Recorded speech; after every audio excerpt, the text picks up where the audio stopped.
Hello అండి, ఏంటో painting చూపించేస్తున్నారు అనుకుంటున్నారు. అదేం లేదండి, మొన్నటి వీడియోలో చెప్పాను కదా, పెయింటింగ్ ఏమైనా వాటర్ డిప్ చేస్తే పోతుంది. ఏమైనా చాలా మంది చాలా క్వశ్చన్స్ చాలా డౌట్స్ అడుగుతున్నారు అనమాట. వాళ్ళందరికీ ఈ వీడియోలో క్లారిటీ ఇచ్చేస్తాను అనమాట. చూడండి, నేను వేసిన పెయింటింగ్ వేసిన ఫ్యాబ్రిక్ని అయితే తీసేసుకున్నాను అనమాట. వాటర్లో డిప్ చేస్తున్నాను చూడండి.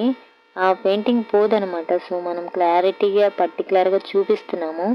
ఇలా ఎవరు చూపించరండి. సో అందుకని నా పెయింటింగ్ మీద నా మీద నమ్మకం ఉంది కాబట్టి నాకు, సో అందుకనమాట మనం పర్టికులర్గా చూపించేస్తున్నాం. చూడండి, సేమ్ మనం బట్టలు అయితే ఎలా అయితే వాష్ చేస్తామో అంత క్లారిటీగా అంత జెన్యున్గా చూపిస్తున్నాను అనమాట. సో ఈ పెయింటింగ్ నార్మల్ పెయింటింగ్ కాదనమాట. అందుకని చూడండి, డిప్ చేసినా కానీ పోలేదు. ఇది ఎంత ఎండలో ఆరిపోయిన తర్వాత అండి. చూడండి, డిజైన్ చేంజ్ అవ్వలేదు, కలర్ చేంజ్ అవ్వలేదు. ఫస్ట్ చూపించిన పెయింటింగ్ ఎలా ఉందో సేమ్ యాజ్ ఇట్ ఈస్గా అదే ఉందన్నమాట. ఓకేని, థ్యాంక్ యూ. షేర్ చేయండి, సబ్స్క్రైబ్ చేసుకోండి, లైక్ చేయండి, డిజైన్ కామెంట్ చేయండి అండి. Thank you so much.